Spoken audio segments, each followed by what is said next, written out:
So I was living a double life in a weird way. You're very much a visionary. Very much a like visionary. Thanks. I was an ugly duckling. I thought Napoleon Dynamite when I watched it was like, I thought someone maybe got a hold of a picture of me. But that's the hard part for us, is like the actual running the business part. Wait, what? I think your mic was off. Could you say that one more time? If you don't want to work, you can't have a business. You got a problem, yo, I'll solve it. I'm freaking Vanilla Ice. People think 8 to 5 is like slave labor. It's not. That's called a regular job. Women, know what the hell's going on in your finances. Don't just willy-nilly it and let your spouse handle it. You cannot get better in anything without failing, learning from the failure. Fail publicly and be proud of it. Let's just get raw and real. Yeah. You owned the hottest hair salon in Omaha. It was edgy, it was raw, it was cool. God was giving me all the signals. Like, hey sister, you don't enjoy this anymore. What was I, a middle schooler watching Playboy Bunnies, not realizing what I was watching, but I was like, this is beauty. And my favorite thing he ever said to me is, people fake their own deaths to have the opportunity that you have. Yeah. Ladies and gentlemen, I welcome know. back to the Details Podcast. I am so excited for you all to meet my dear friend, Katie Hoke. Thank you for being here. This is awesome. I've never really done a podcast. Oh my gosh, well, way So to start I'm happy off. that this is the first one. You're breaking my cherry. Oh my gosh. Well, thank you. I'm so excited to have you here. You're the coolest. This Oh my is gosh, good. you are. I mean, if you guys don't follow her already, follow her on Instagram. Because I promise I'm going to be better at it. I was active for a long time and needed a break. But that's I think okay. your girl's back. Yes. We'll see. Maybe not. And you know what? Breaks are natural and healthy. Like weather, like the Mother Earth has dormant seasons. Mother Earth I've needs had one. rest. I know. And I'm like, you know what? This whole you need to post content every day and the algorithm and all that. I'm like, I'm sorry, I've never agreed with the machine, so I'm not going to agree with it now. So if you want to post, post. Yeah. If you don't. I love it. Yeah. So Great I words. have been in the don't for a while. That's fine. I need to move more into that space, I think. It's nice. I mean, some people call it lazy. I call it resting, or it's for me. Yeah. I love it. Or it's too naughty. Okay, ladies and gentlemen, we're going to talk through all the things today. I'm so excited for you to hear all the Katie's things. story. But let's take it back. Okay. Let's not start in total present day. Okay. Because I love to talk to people about their childhood Okay. first, and because we do talk a lot about business. Did you have any entrepreneurial role models or examples growing up? Yeah, absolutely. Oh my gosh, that's a great question. I love talking about it. So I did. My grandfather had the town grocery store and the slaughterhouse. And Small town, Nebraska. Small town. I was born in Omaha, but then grew up most of my childhood in Dannebrog, Nebraska, which is this tiny little Danish community. And that's where my mom grew up.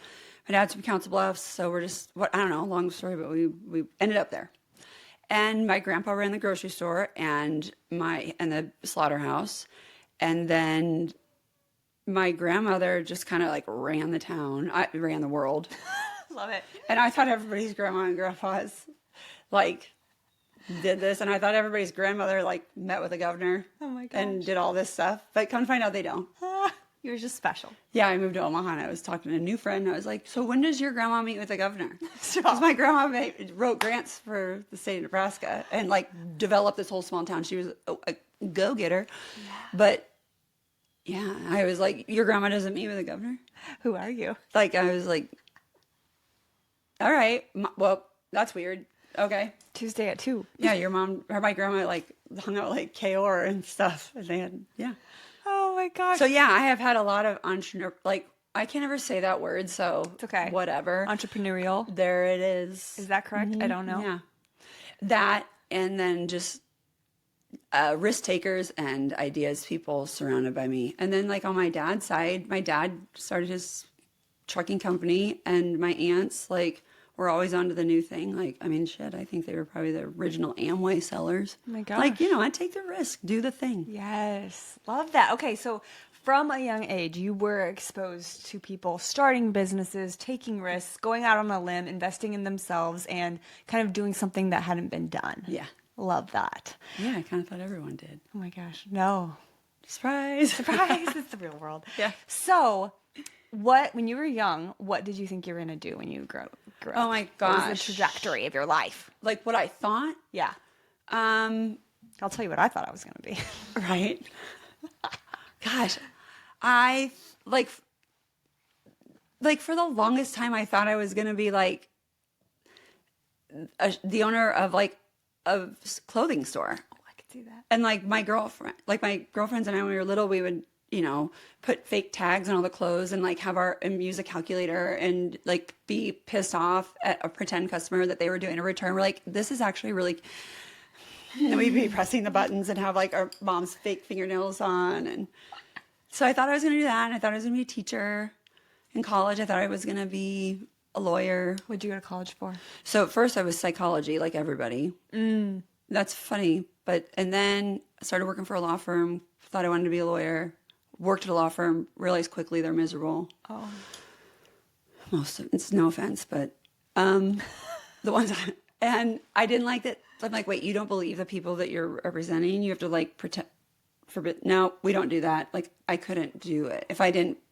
So I thought I wanted to be a lawyer. And then I was like, I want to be a women's lit professor. Ooh. I have an English degree. I don't know. I was just there to party. I was there to network and like do cool stuff. Well, it worked. And then I fell into the business because I wanted to get into, I got into outside sales after college. Did you go to college in Nebraska? Okay. UNL? Yeah. Love. Okay. But I know you also ended up in California at some point, and you give major California girl vibes. Thank you. Yes. That's awesome. So how did you That's awesome. transplant to there? So after college, I got married at 21. So my ex and I moved.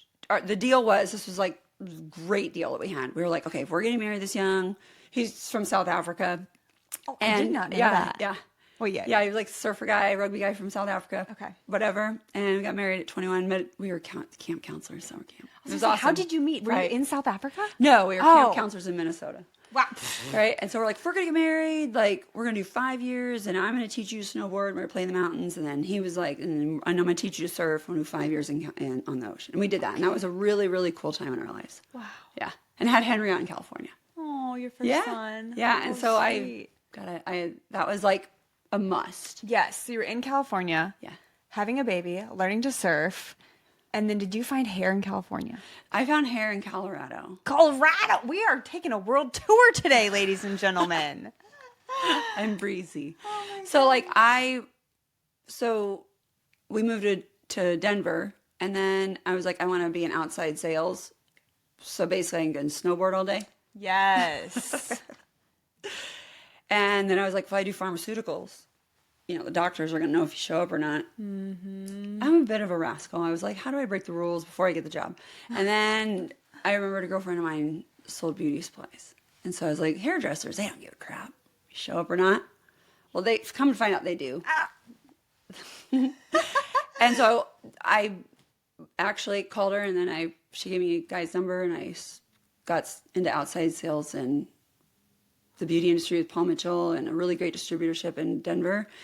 Started selling, just fell in love with the industry, fell in love with hairdressers, and now I do hair. I've been in that industry since 2002. Oh my gosh. Way to go. So a solid 23 So I thought I was going to years. snowboard my life away, and then I ended up falling in love with the industry that I was going to just use and abuse, but I didn't. And you, when was the last time you snowboarded? Unfortunately, probably a few years ago. Yeah. Probably, yeah. Well, I need to get back on the board. But this is what happens when you're an entrepreneur. I know, and a Right? mom, right? And a mom. Yeah. And then Yes. you're like, I don't want to fall. I can't break my wrist. Oh It's yeah, my that's your living. business. Oh my gosh. That'd be So- like me losing my sight. Right? Yeah. I know. Oh. So, yeah. Okay, so you I fell just in want to be love. outside all the time. Yeah. That's a problem. Which is funny because like I don't initially look at you and be like outdoorsy girl. But you are. Yeah. In your Jeep? If the sun's out, I'm in it. Oh, that you can tell by her beautiful tan skin and I'm pale as a Yeah, I ghost. don't know if it's real. You look fabulous. Thanks. I'll give you some recommendations of some lotions and potions. Yeah. Please do. Please do. Okay. So you are in the hair world in Colorado. You're like, I like this. I'm vibing with this hair beauty world. I had some kick-ass chicks around me that are like, they were my customers. My bestie, Kimmy, she's out there and she's like, you should go to beauty school. And then, You're like, why not? I'd be better at selling to you suckers. Well, yeah, I mean, if you get educated in it, you can speak the language. I feel like any industry kind of has a language that you have to speak, right? Like, I don't know how to speak hair at all. I kind of fell in love with like the science and all that of it. Yeah, because it is quite the science. Which, not right now, but eventually I want to talk about when my hair was black red and you like brought it back to what you see today, because that was a crazy period in my life and you literally saved me. Yeah, I did. Feels good. Okay, so you fell in love with hair. You went to school for hair. Yeah. At what point did you decide, you know what? I'm going to start my own company. It was never like, I want to start my own company. Okay. I've been really reflecting on this. Like, I never had the intention of being like, I'm going to be the boss. Okay. I want this to be all mine. Yeah. It was never like that.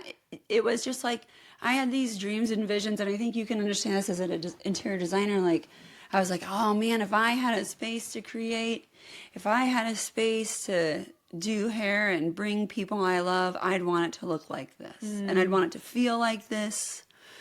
And I'd worked in some really great salons, you know, all over, and taught classes in so many beautiful salons and met with so many. I was like, man, I just took a little bit from that. And Yeah. I was like, man, if I had that, yeah, then I can do it. And then, of course, then they're my rules, which is fine. But it was never like I wanted my own thing. Got it. It was like I wanted a cool place to create, so might as well just make it. Yeah. Okay. So how did your hair journey start? I mean, because I found you when you were downtown.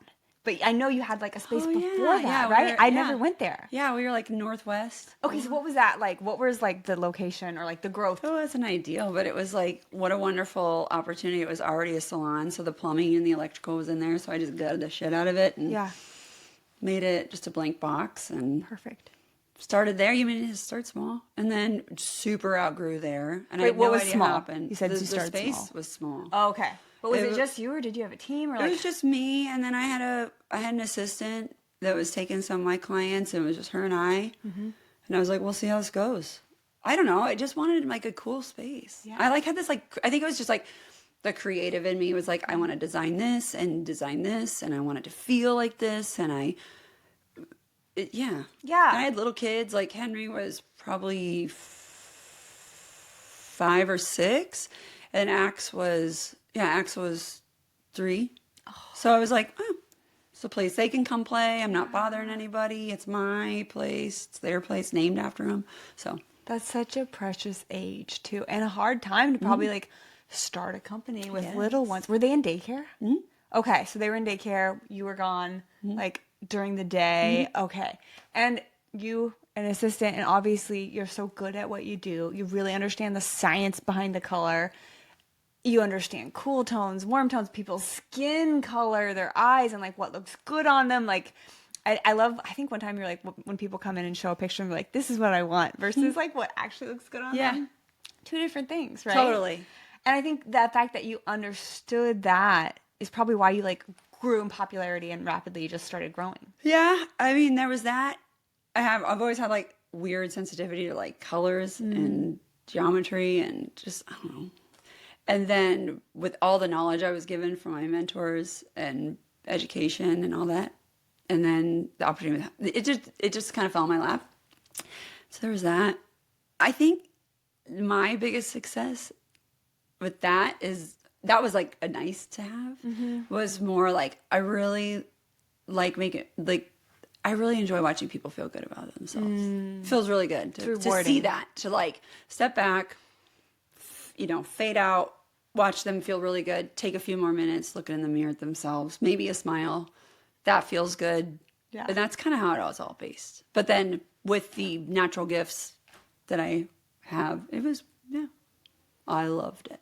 And then I liked, like I said, I love the design of it all. Yeah. I loved making mistakes and going, no, that didn't work. That's all what business is about. Yeah. No Literally. kid. Yeah. Forever. Literally. Yeah. Okay. So you are like, for if you guys don't know Katie, you are very much a creator in like every aspect of your life, a creator and a curator. You know, like we're talking about hair, but we're also talking about interior design. We could get into style, like we It's could all get one into thing. restaurant recommendations, Yeah. like you and I have talked about. Like you are very good at seeing a person, understanding like their aura, their look, their feel, their vibe, their lifestyle. Like you have a very holistic approach to aesthetics. Talk to me a little bit about that. Like where did that come from? I have no idea. Well, I'll pull this picture here in a second, but like maybe I've shown like I had to fight, man, to like be cool. Like I had to fight. Like I've always been interested in like fashion and like I remember like looking at like the Olivia Newton-John like album and opening it up and being like, how is she so cool everywhere? Everywhere. Like it's like her hair, her eye makeup, her clothes. I'm like, everything is cool. Like, how do we do this? I looked at style as kind of a whole thing. Yeah.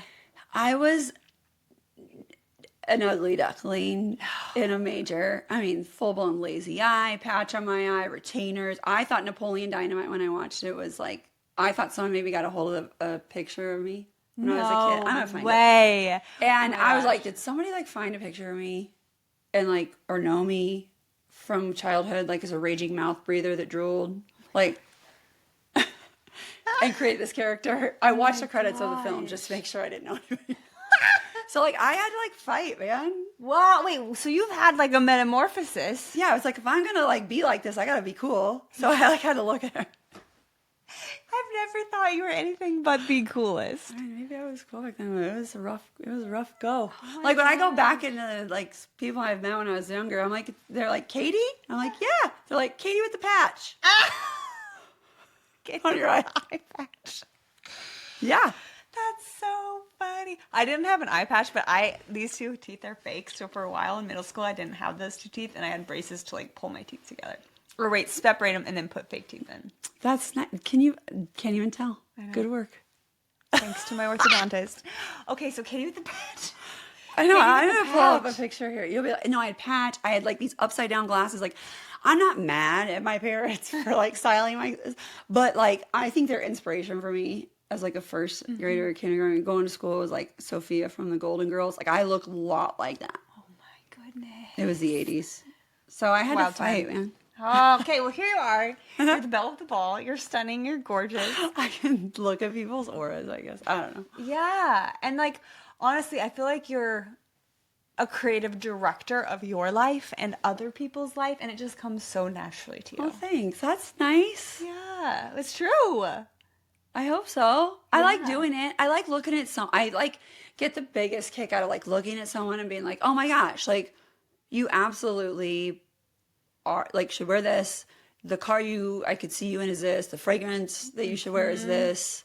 I bet her name is Taylor. Like I just feel like I can come up with like my favorite thing to do is like guess all that. I'm like, your hair color should be like this, and this. Like I can see it all. Like I bet their playlists look like this. Love it. Like a psychic aesthetic. Aesthetic. I don't know. Put those two words together. Psychic aesthetic. I love it. And this has like always been your gift, I feel like. Yeah. I am 47. Yeah. 47. And I feel like I'm just now acknowledging it. Oh my gosh. I'm like, I've been doing this my whole life. Yeah, literally. Okay, so let's go back. You were in the place you said Northwest Omaha. In Maple Street out by, and it was great. But then we outgrew it. Yeah. I got pissed off because I wanted assistance. And I was like, I'll just go grab them while they're in beauty school. Because they're just going to sweep hair, hand foils, learn. They can help me like close up shop. Because I desperately needed help doing that stuff since we were so busy. And went and grabbed a bunch of assistants from a beauty school here in town. And then people tried to turn me in because they didn't have their license. Oh. And then I got called out by like the state. And they're like, you can't have this many people non-licensed doing hair in your place. I'm like, they're not doing hair. They're just learning. Oh my gosh. Now there's an apprentice program for the state that they can do that now and gain hours in salon. So I'm like, okay. Wait, So I had like, yeah. What? I don't know, I just thought there's so much detail in this story, but it's like, I just thought like, let's get them while they're hot in school. Yes. And they're cute girls. So I went and found them all. So I had like, at that time, I think I had like 3 or 4 stylists. It was an 8-chair salon. And then I had like 4 assistants. And we were just like busting at the seams because we were all double booked. And I was like, I need a bigger boat. Oh my gosh. Captain Katie. With her pirate patch. Captain Katie in the ship. Do you ever bust it out like for Halloween? No, because back in the 80s, they just basically put a Band-Aid on your head. Like, they were like, here you go to school. I just run into shit all day. I have a dent in my forehead because I ran into the air-conditioned vent. No. You can feel it right there. Right, you feel that dent? Yes. Yeah. Oh my gosh, poor girl. My dad watched. He thought I was dead. I just like ran into the air. I was like toddling down a new patch. Oh, man. Yeah, I think I learned to laugh at myself in that era too. Oh, you do have a good sense of humor. You have to. But you're also in like a very, very healed place. Because you and I talked about like you've been through the ringer the last couple years. And to see you I'm come in the freaking Thunderdome. Oh my gosh, yes. Yeah. And you've come out in a way that I don't think most people do. Like I think most people would come out dark, bitter, angry, There were moments. resentful. I'm sure you had to walk through all the 185 stages of grief Yeah. and anger and I know. whatever those stages whatever are. those things are. Probably felt all of them twice. Yeah. But okay, so your salon, keep chucking on this story. I love getting off track, but I'm going to steer the boat And back I'm here. not going to keep you on track. You know that. It's okay. So then we moved. So I knew I wanted to be somewhere like a new development, a community. I didn't want to be in a new building. I wanted to restore something, blah, blah. Looked and looked and looked. So we moved downtown Love. in a new area that was supposed to develop. People tell you things. Yeah. People tell you that this is going to be a brand new area and take a chance. Yeah.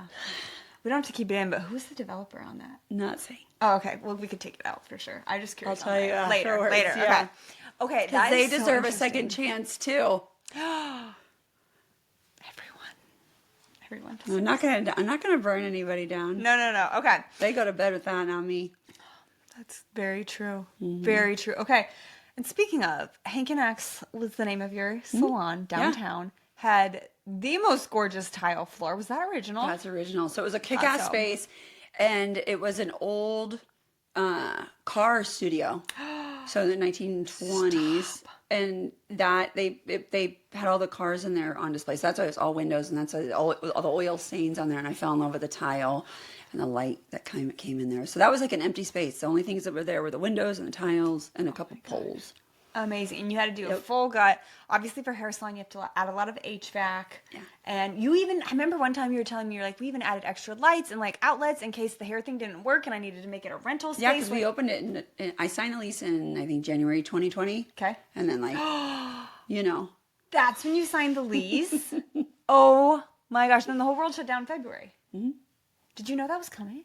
No. I was not that good of a psych. I don't have like... premonitions. Yeah. Okay. I was wondering. Okay. Yeah, I don't have like world pandemic premonitions. It's outside of the capabilities. Yeah. I mean, we talked tinfoil hat stuff. I mean, I saw it coming, but... Yeah. Shoot. Can't see it all. No, I'm just kidding. To what No, extent? and then it shut down. But we kept going. I had a jaw surgery in February. Like, Oh, yeah, you were wired shut. Mm-hmm. Wait, why'd you have jaw surgery again? My bite was off. I told you I was mouth breather and drooler. Like, Fixed it. yeah. Get that bite right. Okay, so your bite's right.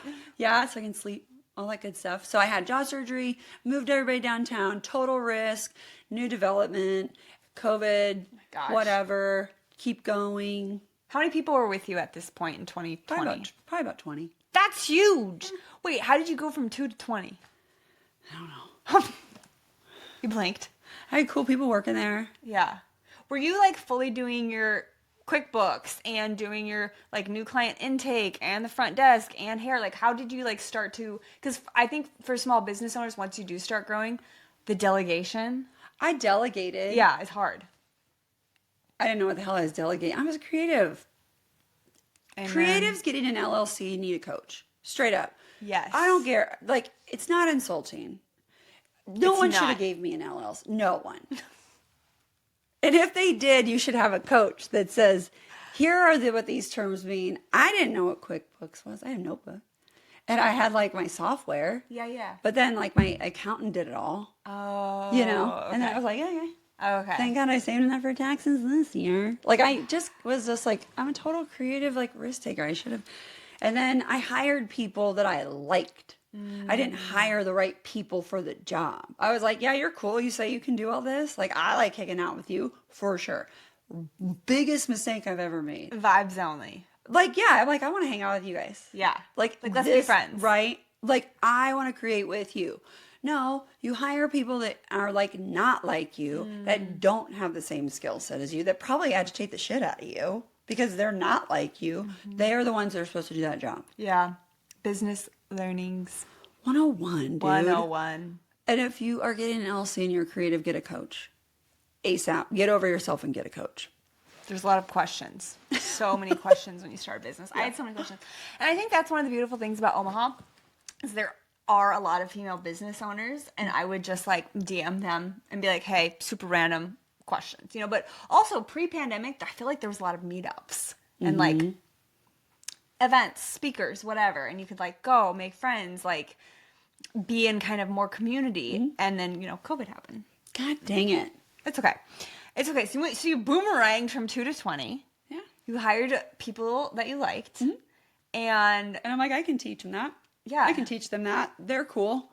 And it was flowing. Yeah. And you had 20 people. How many clients would you say you guys were like serving? I don't know, weekly, monthly, like just people in this podcast really like numbers, statistics, any fun facts, like numbers. I know it's hard for us creatives. I don't know. Okay. I just had like my daily number goal. I was like, I want to make X amount of $1,000 a day. Yeah. How do I pay your bill? Like, it just wasn't like, I had no idea about like, I was like, we're in the green. I can pay my bills. Can you pay your bills? This is great. Win-win. Like, we got to do hair and pay our bills. It wasn't like, I'm going to sell my business and I'm going to do this and I'm going to invest. Like, these are things I had to learn at the pits and losing everything.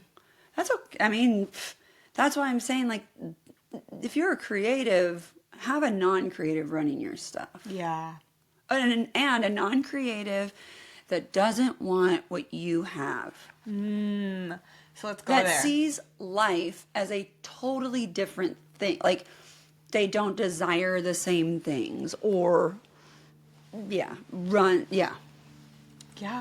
Get someone totally different than you.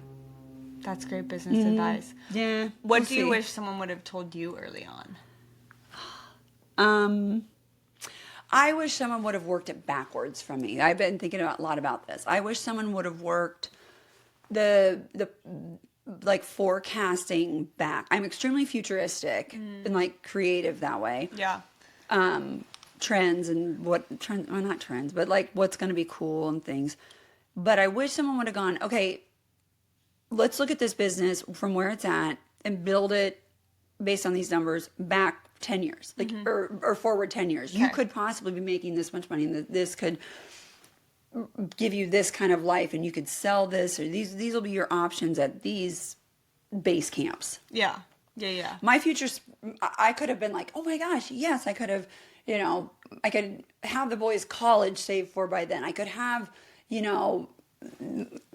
my, muscle car by then. I could have these things if these numbers and these things happen, and I could possibly sell by this time so I could just spend the rest of the boys' high school years being at home. Like, no one worked it backwards for me. Yeah. So I wasn't able to build it. It was a scrounging every day. Like, we're doing better. Not in preparation of, but what if this happens? Or but what if you are going to need this? Yeah. So I just like hope. I have a lot of hope and I have a lot of faith. Yeah. And that's not where businesses should be built. No, and I also think like as business owners, we don't know what we don't know. So like if you don't have a business mentor, or if you're not hiring like a fractionated CFO or someone to like look at those numbers and like do the trajectories for you, like how would we know? We don't know. I'm an ENFP. I'm an Enneagram 7. If it's boring, I'm not doing it.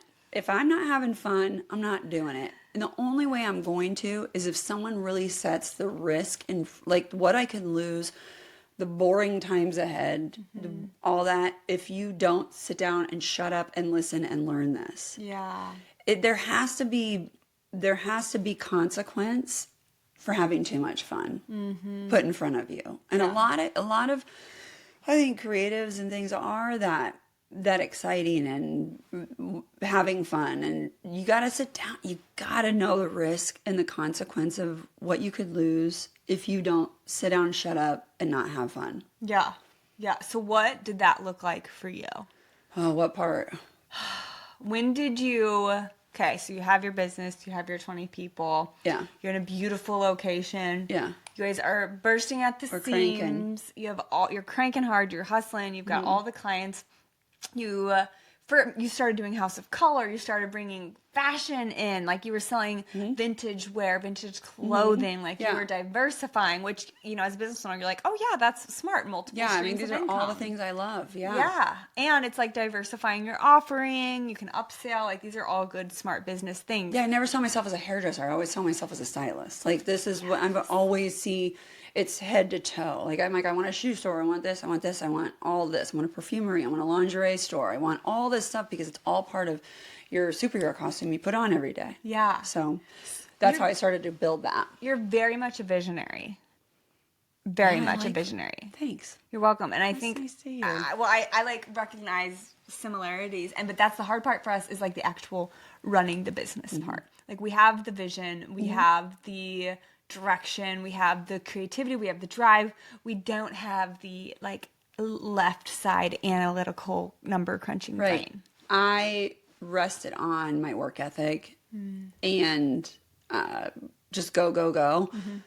I don't get tired. I'm physically, I can just keep going. And it can be a good thing and a curse at the same time.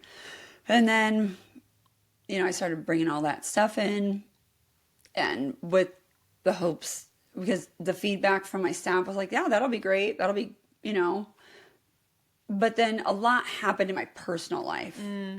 And so I can't ever look back on that and be like, well, that was the wrong choice to start bringing in the clothing and the House of Color and the different way of thinking about style to a bunch of hairdressers. I think it really would have worked out, but I think that this was when my ex and I separated, and it sucked, man. Of course, it always sucks. And the boys were, young teenagers, like 11 and 13, and we just remodeled a house. I was just going to say you had just gotten your dream I forgot about bathtub. that. Yeah, I did. I bought that sucker. I just didn't care. Yeah, I was bring like, it in through the window. I want a 6.5 foot clay tub. I'm gonna lay in that thing. Because you work so hard. Yeah, and that was kind of like when I realized like my ex and I were going two different ways, and we parent very different. We were raised different ways. I'll never go into the personal details of that, but you could see that we were different adults and we were married when we were kids. And my boys were just such tender ages and all that, and just trying to navigate that and keep everybody happy. But then you're taught, I didn't want to take that to work. And so talk about inauthenticity. Like I'm showing up at work with a smile on my freaking dial and a creative, the creativity that oozes when you're in pain, Oh my gosh, every artist is like a sad child. It's like, my work sucks. Do I need to go like be in pain? It's just Tortured artist. Yeah. So I think what happened, I had all these employees and these new ideas, and I think a lot of that, like I'd rearrange the salon all the time, and everyone loved it. I was looking for approval, and I was looking for just comfort. My anxiety made me just be really creative, but the one thing, it's like you can't put a finger on it if you are not subconsciously or whatever vibing authentically, like literally. If you're sad, be sad. If you're not getting the opportunity to be authentic during the day, everything's going to crash around you because it's not real. Like I tried to show up as a boss. I didn't want them to go, oh, she's sad or she's going through this. Man, they would shit if they knew what I was going through. Yeah. So I think it was just, I wasn't I wasn't a healthy boss. I wasn't a healthy, and I didn't hire people around that loved me.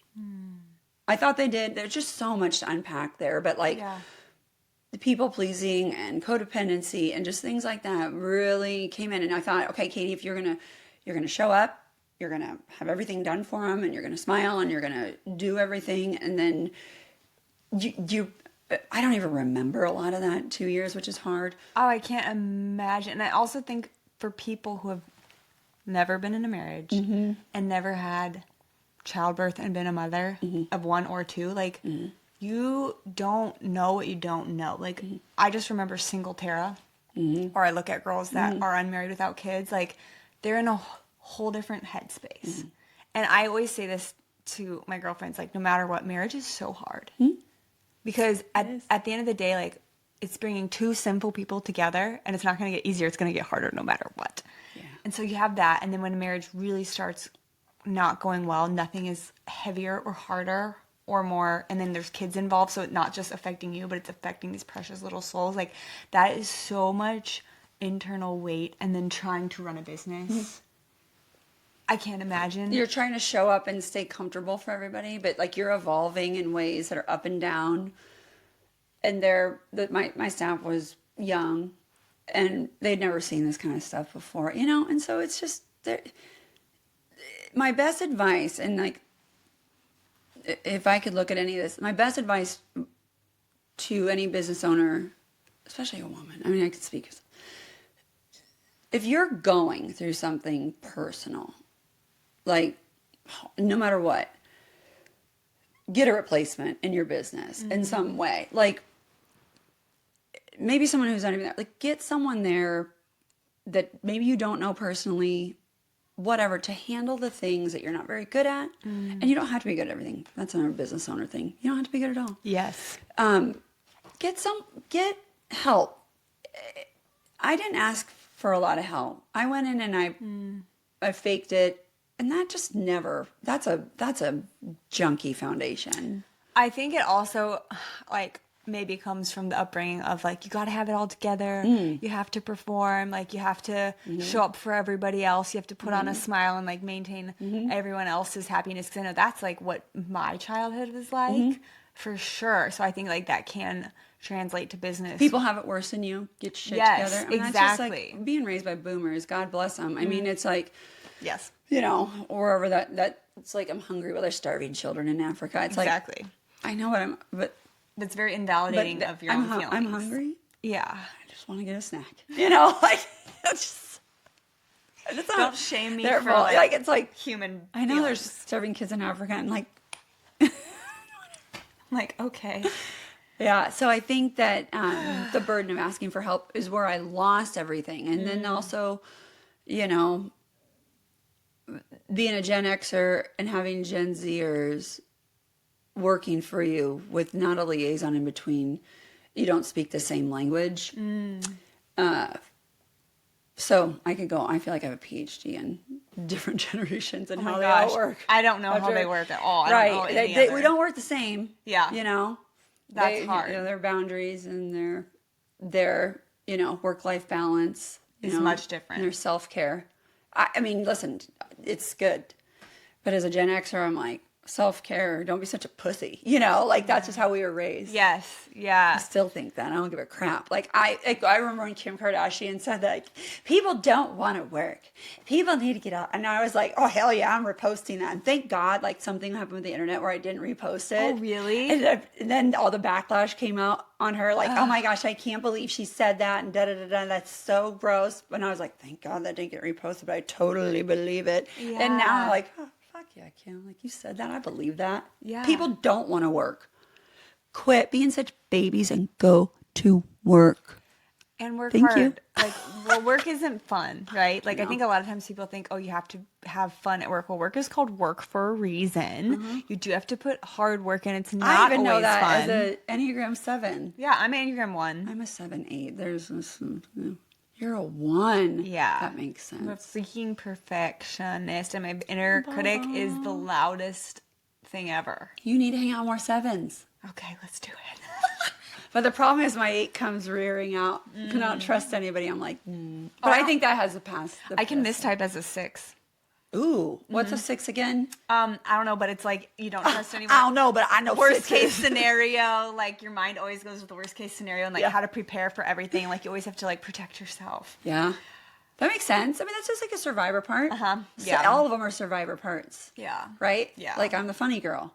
I'm the entertainer. You are. I am not funny. I have given up that role a lot in the past couple of years. It feels really good. Oh, That was a big deal. Like letting it go. Like my job is not to make sure everyone's having a great day and feel good. That's hard, especially as a business owner. You're like, you actually have a business to run, and if people don't want to work, you can't run a business.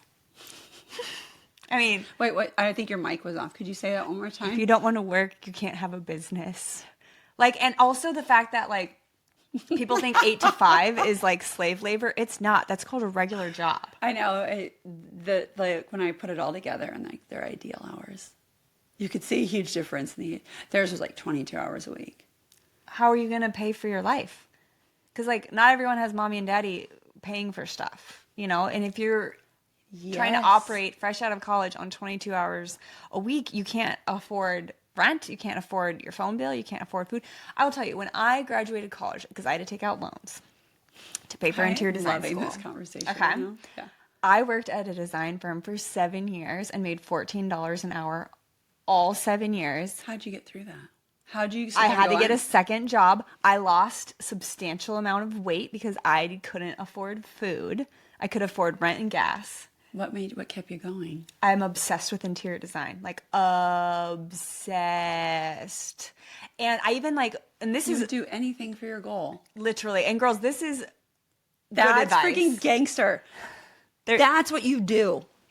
This, if you're passionate about something, you'll do it. But here's the thing, I learned, and this is if you want a raise, know your job description.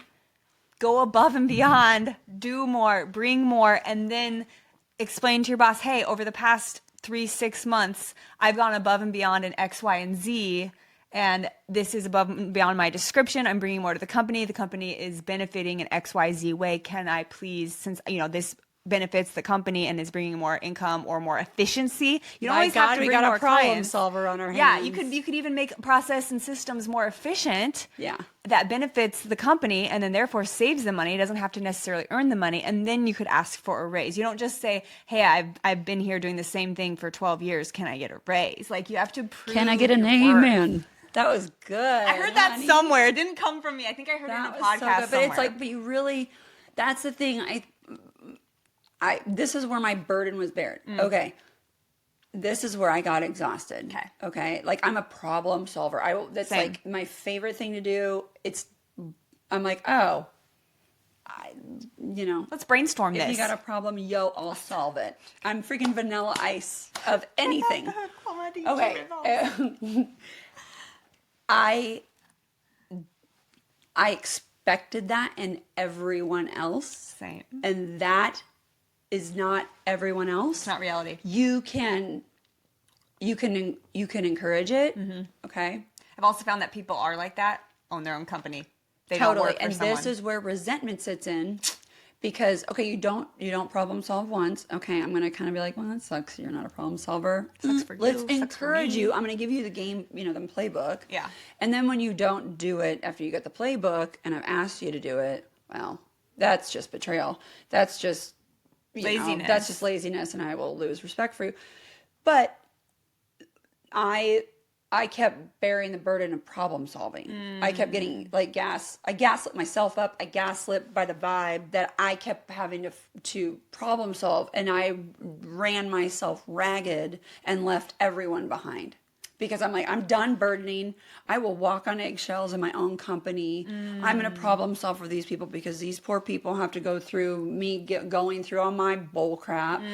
Like, it was just so toxic in so many ways. And a lot of it comes down to, like, I had to heal. And I didn't allow it. and the whole time I'm begging people just to try to problem solve. Yeah. Why do I have to beg people to problem solve? Like, get off your ass and try. Just try and make mistakes and be proud of your mistakes. That's the other thing. I want more people to look at their mistakes and be like, oh my God, I did that. Yeah. But this is what I learned. Like, Learn from it. That's the key. My mistakes are just as sparkly as my successes. You cannot get better in anything without failing, learning from the failure, Right. and readjusting to get better. That's the permission I would say if someone's like, hey, what advice would you give business owners or like the younger generation or whatever? Fail publicly and be proud of it, because everyone's begging for human, to be like, oh my gosh, I understand that person. Everything right now is perfection, perfection, perfection. And if you fail, you feel like you're the only one alone. And I'm like, and you're not born with all the knowledge. Find mentors, be proud of mentors. Yeah. Like, be like, I learned all this stuff from here. The vibe going through this younger generation is they created that.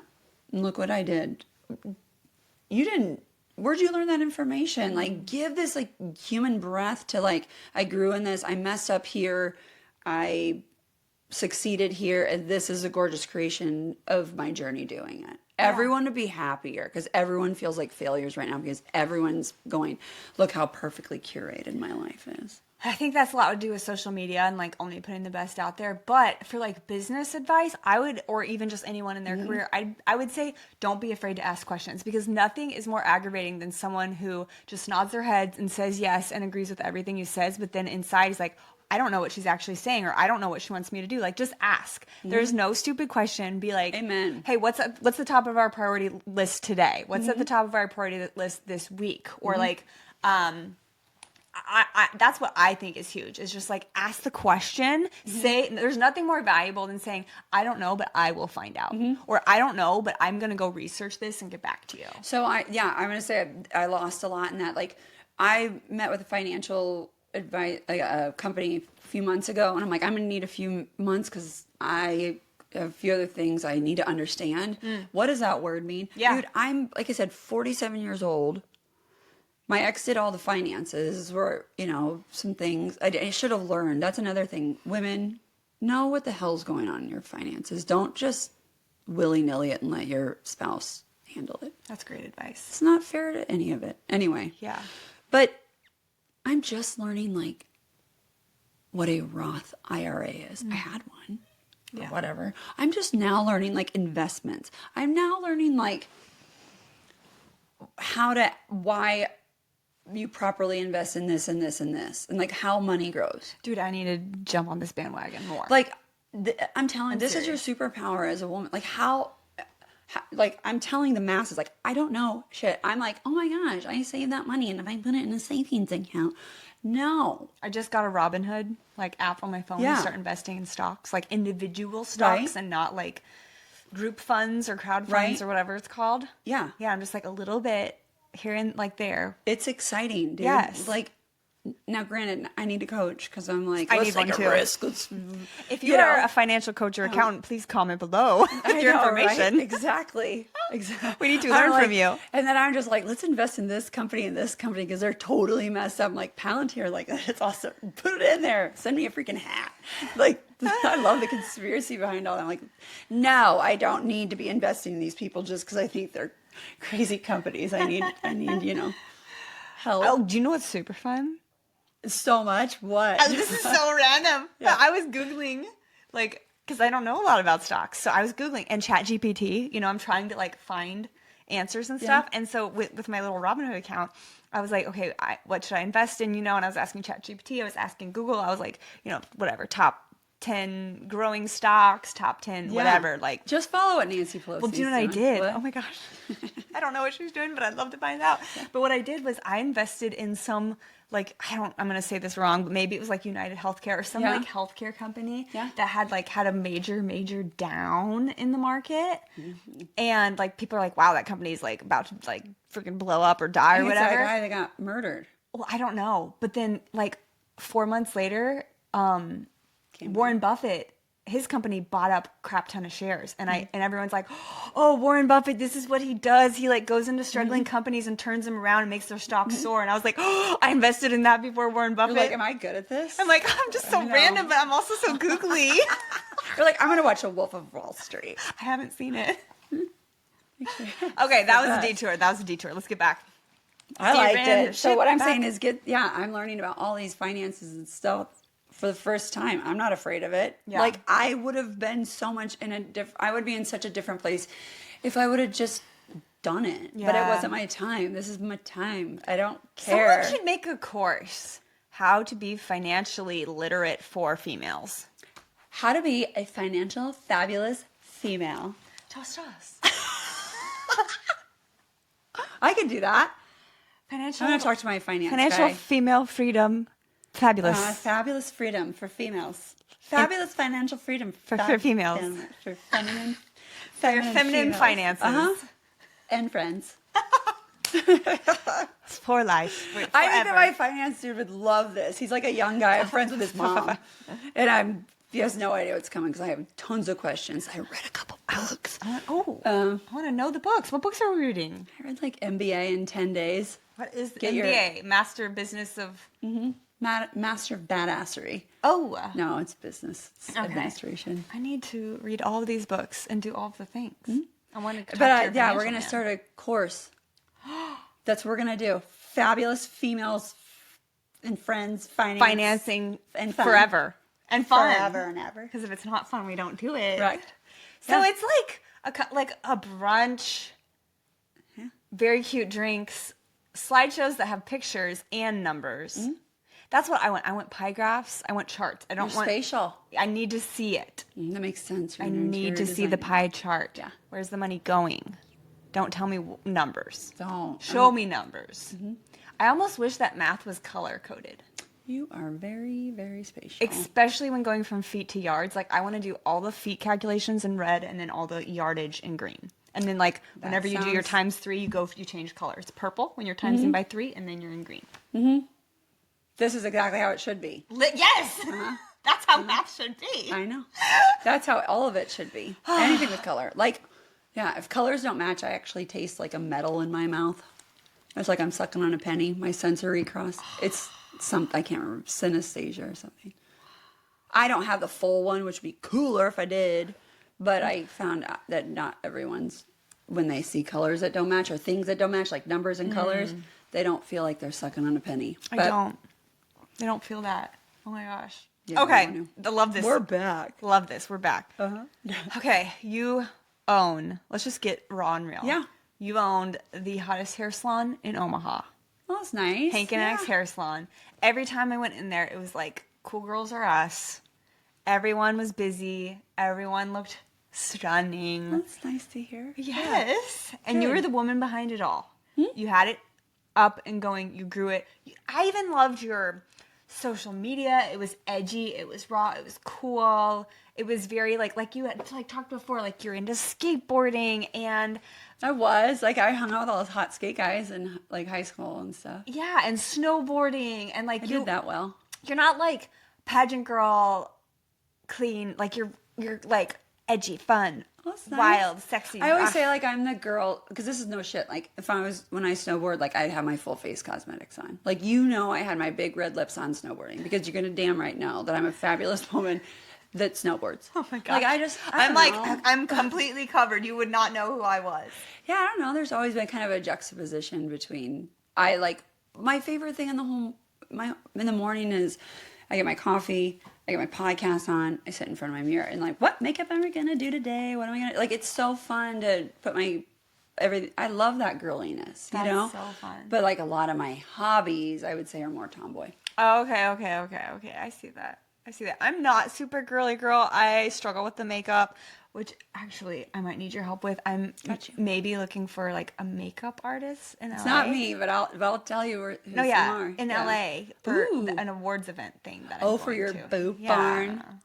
Because I'm like, I could do my makeup, but do I be like crazy I could hard reverse this podcast right now and ask you all the questions about the stuff you did. No, it's okay. Hold on. Put me on the spot. Should I? Okay, hold on. We gotta talk. Let's do. Nice. We can reverse it if you Okay. want. But I'll have you on my podcast. Yes. Please do. Or do you know what? I'll start a podcast. We could do a whole separate episode where you interview me. Done. Because no one's ever done that. Maybe the listeners would like that. That's happening. Comment below. Okay. So, talk about let's hit the fall of Hank and Axe. The Fall of Hanging Axe? The fall of Hank and Axe. Got it.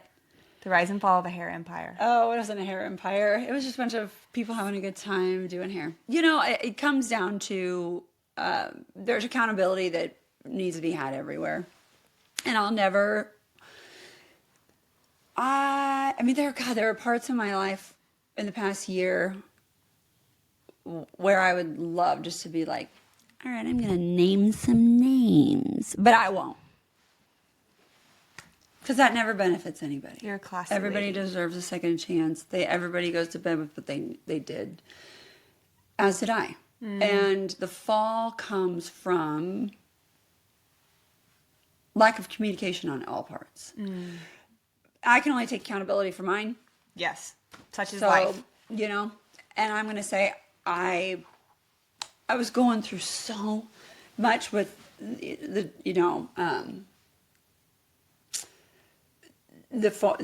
ending of my marriage and just like unwrapping like why. And so I couldn't communicate properly. I was like, it's like you're almost like a toddler when I'm like a lightning bolt, you know. I'd come in and I'd be happy, and then like I would hold this all in because I didn't want to let anybody in. Yeah. And then just wham, you know. And then like I had gut intuition that I needed to get rid of people, but I didn't. I was like, it was like I'm doing them a freaking favor by keeping them, and you know, it's codependency is actually really selfish. It's really crappy when those words codependent. You can look it up on your own. I don't care. But like, I'm like, I'm going to keep them on because it's, you know, the right thing to do. But you know that it's a huge disease in your brand, in your culture, in your lifestyle, and who you are. Instead of just having the hard conversation, being like, you know, I don't think things are working out. Like we're not, like, you're not vibing with my brand. I didn't have enough confidence to stand behind my brand. I didn't have enough self-love to say I created this. I didn't even have enough self-love to put myself in the front. You also were juggling 18,000 balls at once. There's like a trillion things to run a business. There's a trillion things to stay in a marriage. There's a trillion things to be a mother of not one but two. I was distracting myself in so many different ways, and that's why the past year, like a lot of times, like people have not seen me.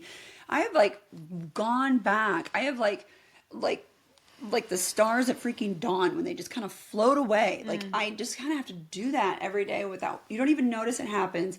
I had to do it. I had to really get mad at myself. I had to really take accountability for things. I had to really call things out for like who betrayed me and just be like, get through the anger of it all. And like, why didn't they talk to me about a mass exodus of all of them when they had months to do it? And it doesn't matter. It does not matter. What happened. There were ways that everything could have been done better. Yeah. I can take accountability for I wish I would have shown up. I wish I would have hired someone. I wish I would have fired some people. And I wish I would have communicated differently. And I wish I would have shown up for my damn self. Mm-hmm. But I thought that was being selfish. Right? Mm-hmm. It's just like a whole psychological bull crap. That's why I had to go away for a while. Yeah. And God bless all those girls, man.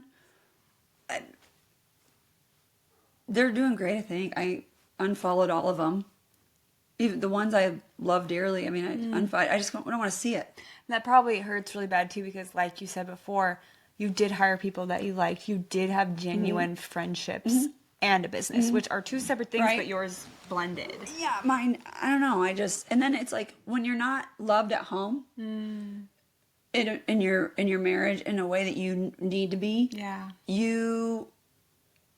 you look for it other ways. That's where people like seek approval. Like I think that's why I like rearrange the salon all the time. And that's why I did all this stuff. It's like I wanted them to walk in and be like, I love it. It's so great. Look at, and I like the care I gave them and whatever. You were looking for external validation. Right? I needed it so bad. And you go back and you're trying to make it do. I feel that. Right? And like, you go back to, I just want someone to tell me I'm doing a good job. And like, I'm happy to work for you and I'm happy to be with me. And I'm proud of you. Right. You built this amazing thing. As a salon owner, I have heard, as a business owner, I have heard more wonderfully nice things said to me from people of your caliber, like that I did a good job. Not once the business ended. When you're in it, you never get told that you're doing a great job or like, thank you so much. Or like, hey, that didn't really work for me. Could we think about it this way? Like, for some reason, people were afraid to come talk to me. I can understand that. I probably had a really hard edge around my, like, I don't know. I felt like a little bit of an M&M, like his hard exterior, right? Because I was fake in a way. You're dealing with I wanted to so go home and much. cry. Yeah. And then on the inside, I'm just like this ball of emotions, like love me, love me, love me. You know. So it was all timing. It was. I look at it like this. God was giving me all the signals, like, hey, sister, you don't enjoy this anymore. You don't want to be an owner. You never signed up for it. You want to be creative. You actually want to be a mother like this. You actually want a love of your life like this. Yeah. Like if you're not going to accept the evolution and the authenticity that is you, I'm going to have to burn it all down for you. I've shown you. I'm tired of showing you. I'm burning it all down. It's going to hurt. You're never going to go back and do it again because you're not going to be able to. Yeah. So God was like, listen, you little stinker, I'm burning it down. You weren't listening. So, but that's kind of, I guess, how I always do it. So much perspective, though. There's a shitload. It's been a wild few years. Yeah. I'll tell everybody all about it. You've been through so much, and like I said, you've come out. You went through a divorce, Ended my LLC, ended my closed a business. Yeah, I mean, closed a business, and it wasn't like my lease was up. Let's just put it that way. Like I had to fight entities like that I thought were so much smarter than me, so much better than me. I have no idea what am I doing running a business, and I was like, screw it. I know this is the right thing to do, and I don't really care. And really giving up on the fact, like, what are people going to think? That's so hard. Like all the other salon owners that they're going to look at me like, oh, Katie was a failure. Ha ha ha. You know? Look, I don't really care. Yeah. I really don't anymore. I cared so much before. Oh, because I'm so competitive by nature. Yes. I think most business owners are. Mm-hmm. I feel like you have to have that drive, that competitive nature. But loss of self and one's own happiness is never worth it. Mm-mm. Mm-mm. So I had to lose it all. I was on my knees. Just like, it was forced to me, like, what kind of mother do I want to be? What kind of creative do I want to be? What kind of friend do I want to be? What kind of lover do I want to be? Who gets to come in? And if you look at like the life I was living and the story I was writing and those characters versus the characters I was forced to really go, this is who I really am, they're totally different. Yeah. They're totally different. So I was living a double life in a weird way, because I was too worried about what other people would think, what my staff would think, what my other salon owners would think, what people would think, I'm getting divorced and going to be a single mom. And I had a, $1 million salon, but I thought I could bring it all back and do it myself. And I lost everything and got it in it. And really, I do not care. Yeah. Someone asked me this. They said, this guy asked me this, he goes, so if you could take the knowledge you have now from everything, and you get to go back. You get to go back into your home you remodeled, into your marriage. You get to go back into the business you created with all the characters. You get to go back to that with the knowledge and do it all different. Yeah. You get to go, I'm going to handle this. Would you do it? What'd you say? You could not pay me enough. I was like, you couldn't pay me. I would never take myself back to that pain. There was so much pain in pretending. And I didn't know I was that much pretending. I couldn't go back into my marriage. And I had so much love for Ray. I was so in love. Like, it worked. It was great until it wasn't. Yeah. Do I want to take my kids back into a two-parent household? Absolutely. But not that one. Do I want to go back into my business with all these really wonderful human beings that come in? Not that one. Because I don't belong there. Yeah. I don't belong there.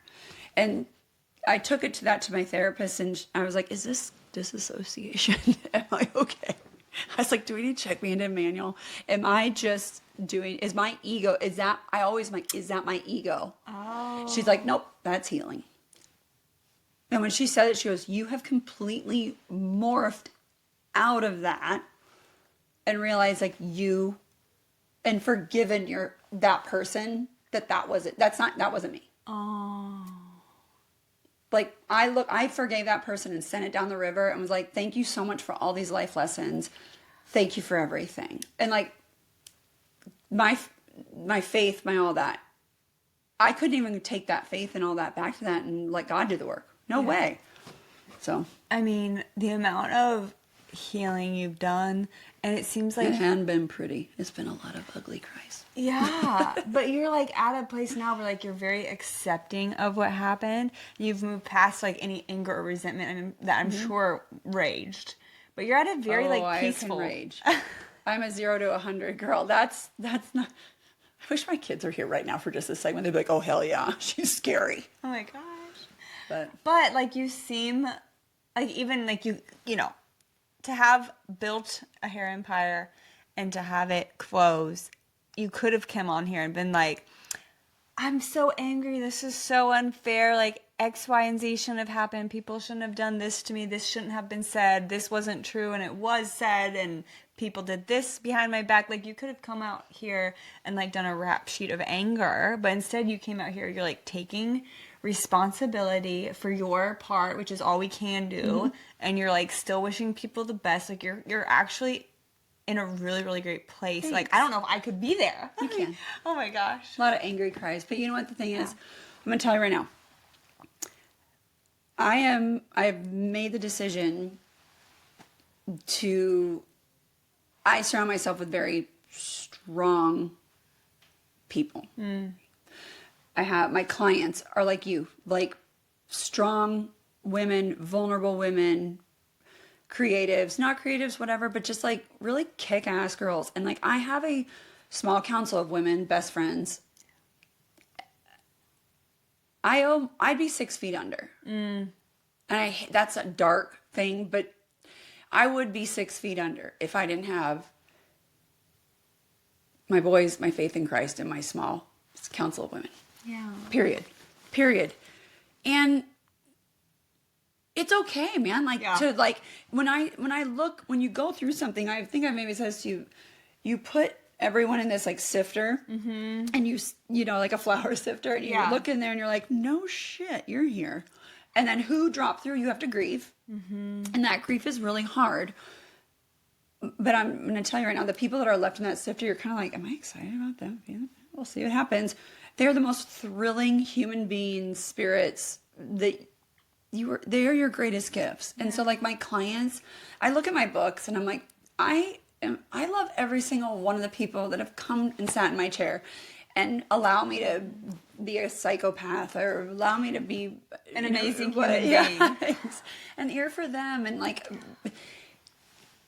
and my friends, I'm just sometimes at the point where I'm like, girls, I promise you, like, I'm going to be able to sit at dinner and not have something to bitch about someday soon.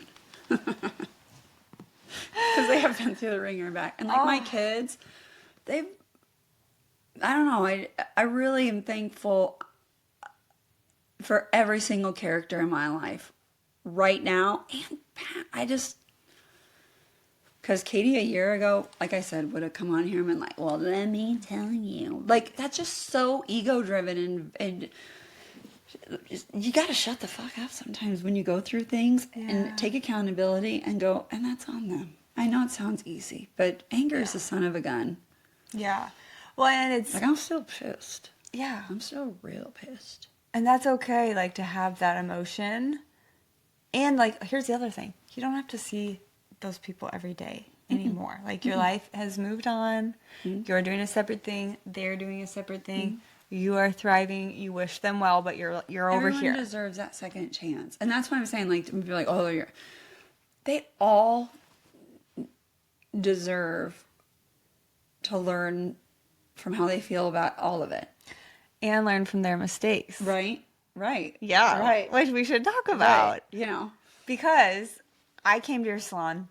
You had Oh my gosh, yeah. a girl do my hair who did my hair. I was like bleach blonde since like middle school because my mom told me I'd look better blonder.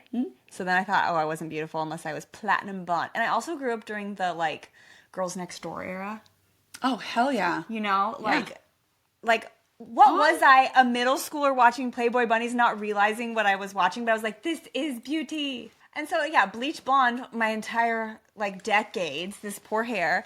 And then I was like, do you know what? I had a kid. He's 5. But still, I'm like, why would I ever want my child to think that they are not enough the way they are? And if God ever let me have a girl, what if she's like, oh, well, I have to go get my hair done every 6 to 8 weeks like mommy to be beautiful, you know? And I was like, so I've been going through my own thought process of beauty and That's the trying big to reason love I don't do a myself. lot of style consultations anymore. The psychology that's behind people's insecurity is a lot. It's a lot.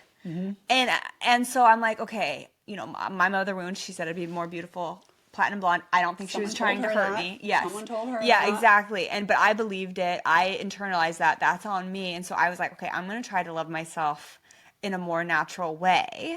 Like, obviously, I still get my hair colored. You are beautiful. Yes, I know. Every single way. She's like, don't look at me. The beginning What? song. Oh my gosh. Yeah, I know. Okay, and you were told that you were supposed to be blonde. I mean, I feel the same way. And I had to be like, I'm pale naturally. I'm freckly. I have this like whatever color hair. You know, my eyebrows. Yep. Kind of. I mean, if dirty, I get to the pearly dark. gates, I am going to be like, listen, Lord, before I go in, I need to talk to somebody about who's your hairstylist up here because hair color is not hair coloring. And why do we have cellulite? Anyway, moving on. And ticks. But that's a different thing. Ticks. And mosquitoes. Population control, I guess. But, I guess. Who knows? We have so many questions about so I'm like, okay, I'm going to try to go a little more of a natural blonde. Like, I don't know if you call it brunette. I don't know if you call it ashy. I don't know what you call it. But I'm going to try to maybe be a little darker up here and then it can lighten. And bless her heart, tried her best. I went to a blackish red and I bawled. You guys, I had been platinum Barbie angelic blonde. You think about that though. For decades. I think it was also what you saw on the outside, but it's also how you felt on the inside. Like you were 100. breaking a rule. 100. You were rebelling against your mom, and it didn't pan out exactly how you had always dreamt rebelling. You know, it's like sneaking out of your house and you get caught. I've you never. got caught. I am such an oldest daughter, rule follower, and I'm an Enneagram 1. But I was I'm the oldest daughter and I don't follow any rules. I follow them all. Okay, I no. follow them all. No. I want to know them all and I want to follow them all. But yeah, and then I was Should like, I take her out with me? Well, I was like, You're going out. going. Okay. We're gonna get you a couple gin and tonics. I don't drink. God, I have Lyme cool. disease. Oh shit! You can't drink on that. Yeah.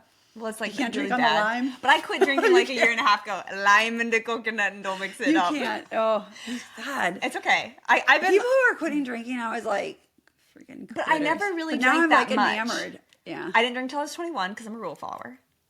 Number 1. Bubba. And then 2 was my absolute max if I ever drank because I was such a lightweight, You're a physically petite little gal. and I never had a whatever tolerance. So cutting alcohol was nothing for me because I never really drank anyway. Maybe I would drink 2 times a year, have a glass or 2. Gosh, So that's it wasn't awesome. hard to cut.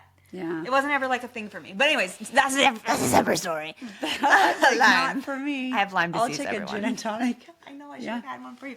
But anyways, No, I think this would not be going well.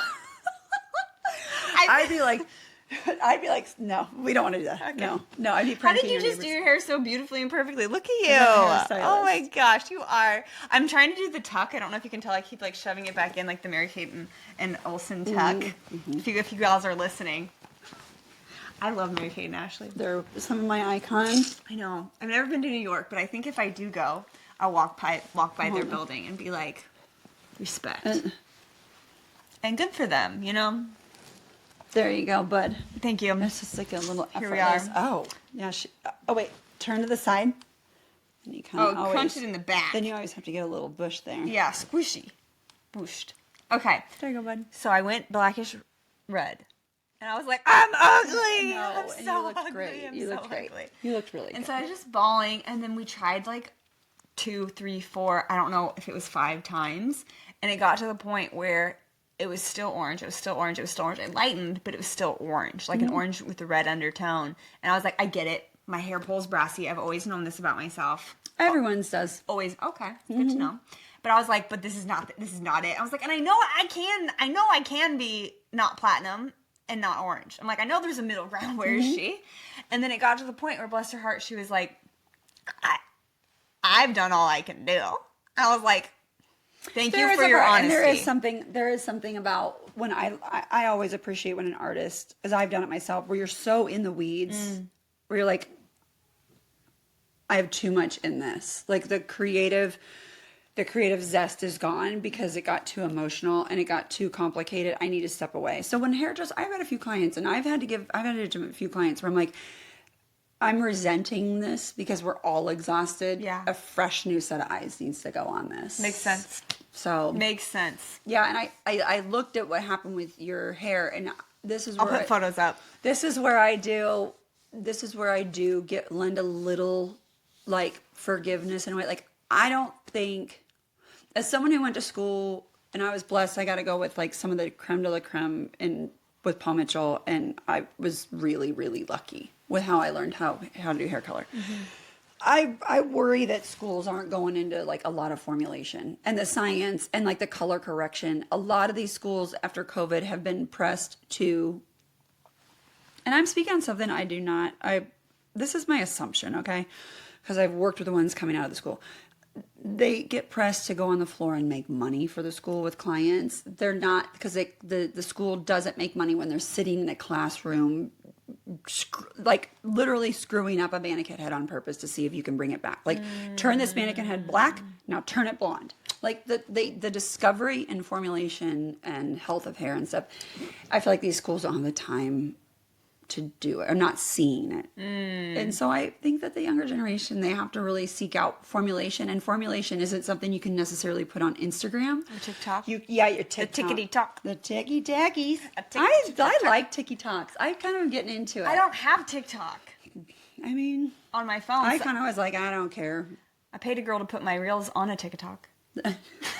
So That's I a good have idea. So I do my TikTok 20 at night. Nice. My TikTok 20 minutes. Oh, TikTok 20. TikTok 20. I watch whatever I want, and my algorithm is hilarious. A lot of times I watch it with the boys. I bet. I bet you have the best. Some days I'm like, is this who I am? Scary. But anyway, I know you. What was your idea? No, it's not an idea, but I was like, TikTok. We're talking about TikTok and your hairdresser. Have you seen The Secret Lives of Mormon Wives? That Jessie girl who has a hairstylist show? Secret Lives of Mormon Wives. I met crazy. her. And the whole extension.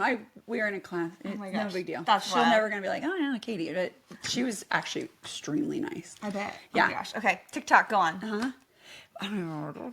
Oh, they can't put their formulation. They can't sit there and be like, oh my gosh, like I learned this science today. It's not riveting. It doesn't create like firsthand business. Like they're so worried about producing and putting on Instagram, to the point where like they see their clients as like a mannequin head. It's just the marketing. Like when I would ask them, like, what was your client's name? And they're like, I'm like, okay.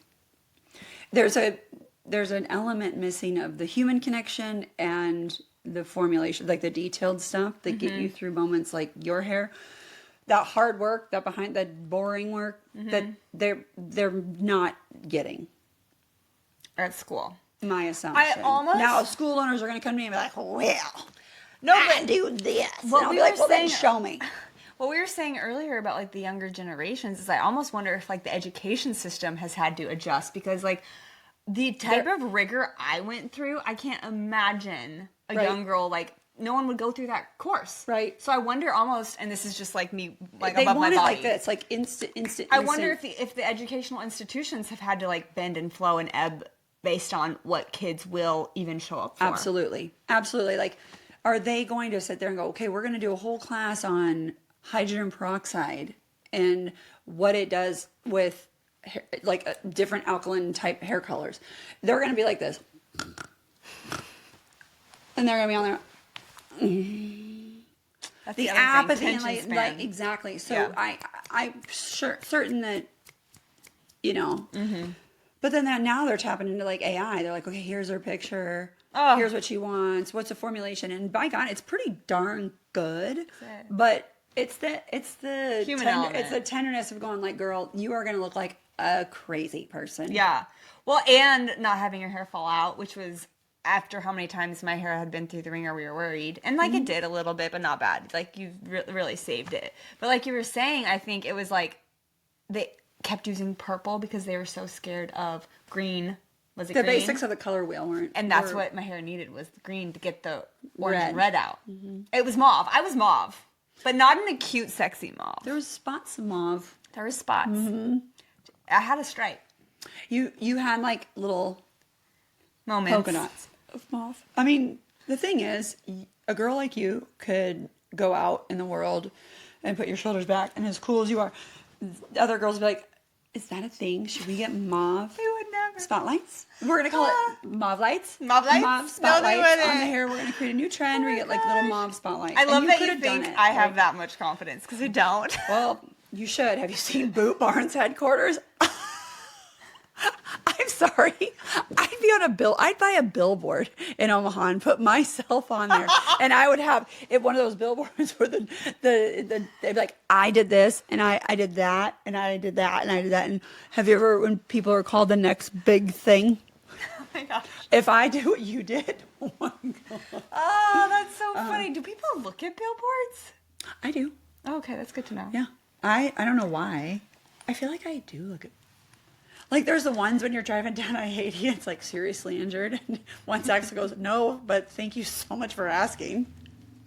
Is that a Johnny Cash song where he's like driving down the highway in the field and the picture of a girl in nothing but a towel and a smile on by the big old highway? Have you heard that song? Do-do-do-do-do. Yes, I think Wearing nothing but a towel and a smile on the big old highway. that sounds like most country Don't artists. Right? copyright me. But that was good. Oh, thanks. June Carter over here. Ah. Yeah. Okay, hair was rescued. You look great. Thank you. You could do whatever. Oh. Just not red. Thank you. Well, yeah, I have a red wig that I used one time for like Halloween, but We need to wear more wigs. I love a good wig. I love I know. wigs. I know, me too. I really think women should embrace wearing wigs. Yes. I Okay. know, they're expensive. Oh yeah, I buy like the lavender bob off Amazon. Yeah, like Spirit Halloween. Yes. I don't buy the That good okay, stuff. so that was one thing that I really wanted to do. That I was like, I'm gonna do this. My therapist was like, that's not okay. And it was I wanted when I was closing Hank and Axe. Ooh, I'll do the tuck for everybody. So here's my tuck. 12-step tuck, and here we go. By You're gonna professional. Tuck it here, a little zhuzh here, and you always have to have a little bit out. Good. Alpha Phi, my old sorority house. There we go. Made well.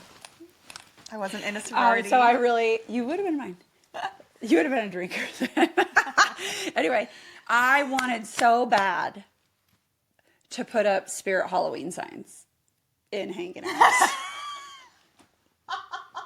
I looked online. I mean, because the girls left in August, September. And I was like, but I couldn't find it because they were probably all being used. But I scoured the internet to buy old Spirit Halloween Oh my signs gosh. to put it. I love a good rumor. I would have gotten a love- JPEG off Google and gone to the local vinyl print shop. I And didn't been have like, any money to do that. that's true. I barely had enough money Markers. to get gas at that point. I mean, talk about from here to here.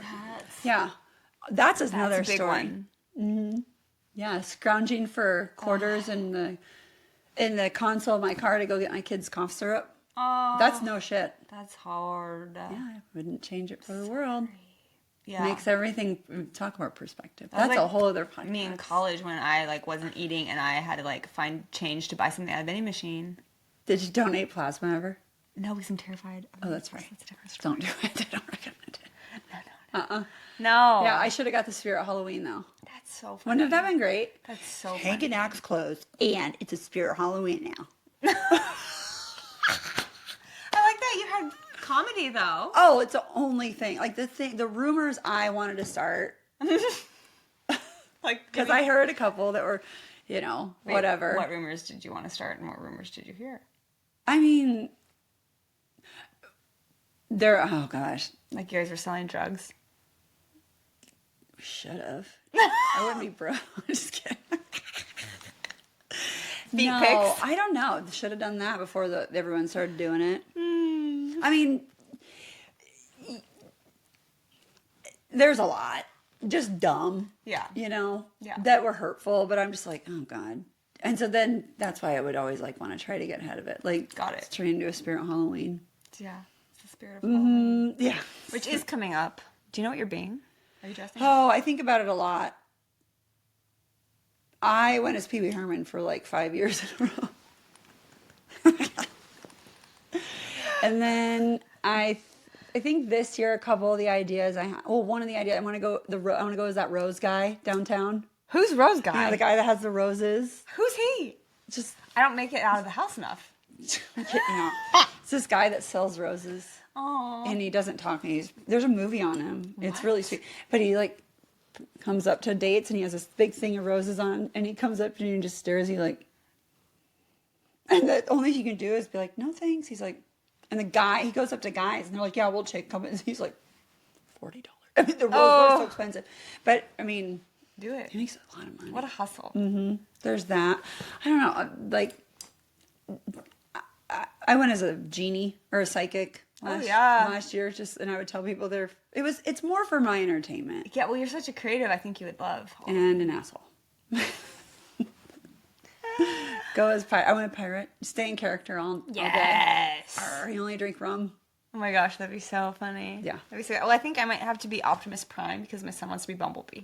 More than meets the eye. I haven't seen the movies. He came home from daycare and he said he wanted to be Bumblebee for Halloween. I was like, oh, did you guys watch that movie at daycare? And he's like, Mom, it's not a movie. It's a toy. No, I thought he was going to say it's a lifestyle. Oh. No, so it's like, oh, okay. So I might have to be Optimus Prime. That is so cool. Do that. I went as, Axel and I went as Men in Black one year. That was super cute. Love. Like, it's fun to go as... I know, right? And we had the little, like, mind erasers. Yeah, it was... To go as something... I'm trying to think of what else I went at. I went in football players with boys, but... Cute. I've gone as a ghost a few years where you just literally cut holes out. That's great. Yeah. Love it. Well, all in all, you just seem like you're in such a good place. Thanks. That means a lot. Now, actually, like, I'm being dead you're serious. Happy. Like, you seem I worked genuine. Because, like you said, you had years of, like, trying to keep it all together, feeling one way inside, trying to be another thing on the outside, and you just feel like you're, like, through and through, just, like, your authentic, happy self. Thank you. It means a lot. Like, I did not do it alone. There's something about building it all back up I'm really excited for. Who knows? Sky's the limit. I know. I do have to say this. I had a lifestyle kind of coach dude I found. I wanted a guy, male perspective, mother boys. Found this guy, total rascal online. We'll see what happens. And my favorite thing he ever said to me is, people fake their own deaths to have the opportunity that you have. And this is me laying in the basement of the home I have to leave and moving me and the boys into my parents' basement. I was laying there. I think I'd had a couple cocktails. I was just in the worst spot. And just closed up Hank and Axe. I was like, cool. I lost my business. I'm getting divorced and I live in my parents' basement. That moment. Yeah. And he goes, Katie, people fake their own deaths to have this opportunity that you have. You get to decide who your friends are. You get to decide what you want to do for work. Like, at that point, I literally could have just gone, I put my resume out there. I could have got back into sales. I could have done whatever. Yeah. He goes, you get to decide what kind of mother you want to be, where you want to live, and who you, like, what kind of partner you want. Like, what kind of lover do you want to be? What kind of friend do you want to be? no one has this opportunity all at once. Yeah. And you don't have to change your name. I'm like, I never did. Just kidding. To bring it back. Check. But that really put it in perspective. Like, I don't need to balance out, like, I'm going to do this so I can feel more authentic there. And then I'm going to go here, here, here. It was like, reinvent yourself, mama. So that was a really cool perspective. Yeah. Yeah. Oh my gosh. I know. And I was like, I'm going to get a pack of cigarettes. And so I had like one cigarette and I was like, I remember why I don't do this anymore. It's horrible. Don't smoke. No. Like, it's the 90s chick in me was like, I'm going to get some Parliament Lights and I'm going to listen to some Cranberries. Oh my gosh. Some Rage Against the Machine. Yes. Dreams. Zombie. Yeah. Anyways. I love you. We got to wrap it I'm up. so proud of you. I love that you do this. Can we take a moment and everybody go to Boot Barn's Instagram or the Heartlands and look and see what she did? Who does that? Oh, thank you. Very You're amazing. blessed. Like, your taste, and you're just like, thank you. do you realize, like, you did that? It was a team. Aisha, the creative director, has amazing taste. I know, and you told me about all of them. You gave them all the accolades. I'm like, what about you? I was happy to be there. It was a dream project for sure. I never thought I'd be able to like use my outdoorsiness with my interior, my love for interiors, like such leather and lace, like opposites, but they fused together perfectly. I think God made me for that job. Totally. It shows. Thank you. Thank you. That was my first podcast. And that was Katie's first podcast. Tell the people where they can find you. You find me at Katie _ Hoke, Hoke. So Katie _ Hoke _ and that's my Instagram. Insta. Yeah, I need to get better at posting and being on TikTok. Oh. And stuff. I don't need to. But if I have something to say, I'll say it. I have peace in not doing that. I don't have time. That's where you find me, or in my studio, or being a mom, or Yes. that's it. Find her on Instagram. Give her a follow. I'll put her Instagram in the show notes. And yeah, let us know out of all the like side note conversations where we said, that's a separate podcast. That's a separate podcast. Tell us which of those topics you would like to Ooh, hear. that's a good idea. Yeah, because I want to know what they want. Because we like threw a lot at them. I know. I love it though. I am a lot. And you know what? I'm not ashamed of it anymore. We're all a lot. When people are like, Katie, you're just kind of a lot. I'm like, maybe you're not enough. I'm like, thank you. Yeah. Thank you. And with that, my time is up. Thank you for yours. Bye. Love you. This is fun. Thanks so much for listening to the Details Podcast by The Heartland. If you enjoyed this episode, please follow along on Instagram at The Details Pod, subscribe on YouTube, and leave us a review. Turn on your notifications to hear new episodes every Monday. See you next week. Bye.